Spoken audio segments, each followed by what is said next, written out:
আসসালামু আলাইকুম এভরিওয়ান। এটি হচ্ছে আমার রিপিট কাস্টমার এবং সবথেকে ফেভারিট কাজিন রিশা।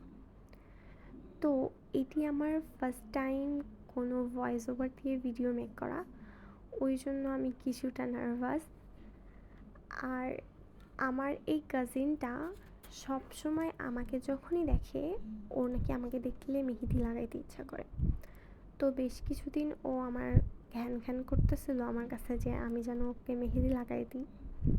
তো আজকে আমি ওদের বাসায় গেছিলাম এবং ও আমাকে দেখে আবারও বলতে শুরু করে যে মেহেদি লাগাই দে, আমি মেহেদি নিব, এতদিন ধরে বলতেছি লাগাই দিচ্ছিস না। তাই আমি ভাবলাম যে ঠিক আছে আজকে ওকে মেহেদি লাগাই দিই।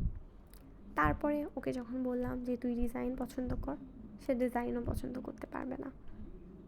ওর সব ডিজাইনই পছন্দ হয়, আবার কোনো ডিজাইনই পছন্দ হয় না।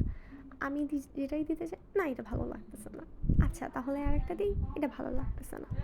তারপরে ওকে বললাম যে তুই নিজেই পছন্দ কর, ও সেটাও পছন্দ করতে পারবে না। তাই আমি এই ডিজাইনটা গতকালকে রাতে ফেসবুক স্ক্রল করতে করতে একটা আপুর ফেসবুক পেজে পাই এবং আমি সেভ করে রাখি যেন আমি পরবর্তীতে এটা রিক্রিয়েট করতে পারি। তাই আমি এটাই ওকে দেখায় বললাম যে এটার মতো করে কিছু একটা করে দিই। বললো ঠিক আছে করে দে। তারপরে শুরু করলাম।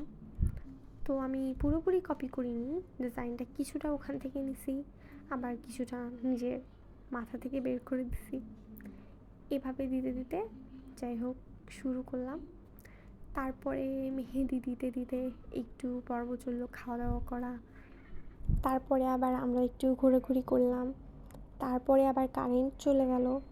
তো মোট মিলায়ে এই সিম্পল ডিজাইনটা যেটা আমার দিতে আধা ঘন্টা সময় লাগতো, সেটাতে আমার সময় লেগে গেছে 1 ঘন্টা 20 মিনিট মতো। তো আমি কোনো মতো তাড়াতাড়ি করে শেষ করতে চাচ্ছিলাম, কারণ আমাকে আবার বাসায় আসতে হতো, রাত হয়ে যাচ্ছিল। তা আমি যখন তাড়াতাড়ি করতে যাচ্ছিলাম তখনও বলতেছিল হ্যাঁ এবার আমি দিতে বলছি, আমি তোর কাজিন, এই জন্য তুই এরকম পচা করে দিচ্ছিস, নাহলে যদি তোর কোনো ক্লায়েন্ট বলতো মেহেদি দিয়ে দে, তাহলে তুই তাকে তো ভালো করে দিতি, আমি তোর কাজিন জন্য আমাকে পচা করে দিচ্ছিস। আসলে কথাটা এরকম ছিল না, আমার বাসায় আসতে হতো, এই জন্য একটু তাড়াতাড়ি করতেছিলাম। তো পরে ভাবলাম যে না, দিয়েই যখন দিচ্ছি একটু ভালো করেই দিই। তারপরে আবার আমি আমার স্পিডটা একটু কমিয়ে ওকে আস্তে আস্তে করে দেওয়া শুরু করলাম। তো দিতে দিতে ও শুরু করলো ওর বিয়েতে কেমন মেহেদি নিবে এগুলো নিয়ে ও গল্প বলা শুরু করলো।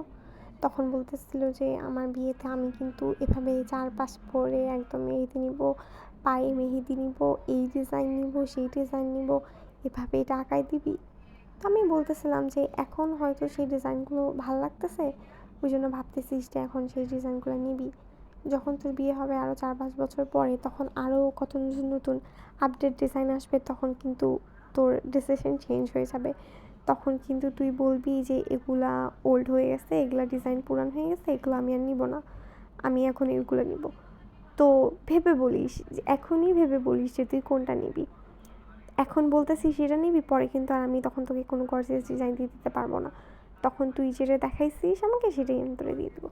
তো বলছে না না তাইলে থাক, আমি এখনই বিয়ের বুকিংটা করবো না, আগে আমার বিয়ে ঠিক হোক তারপরে আমি বুকিং করব, তখনকার সময় অনুযায়ী তখনকার ডিজাইন অনুযায়ী বুকিং করব। তো এই বলতে বলতে মেহেদি দেওয়া প্রায় শেষের দিকে হয়ে গেল।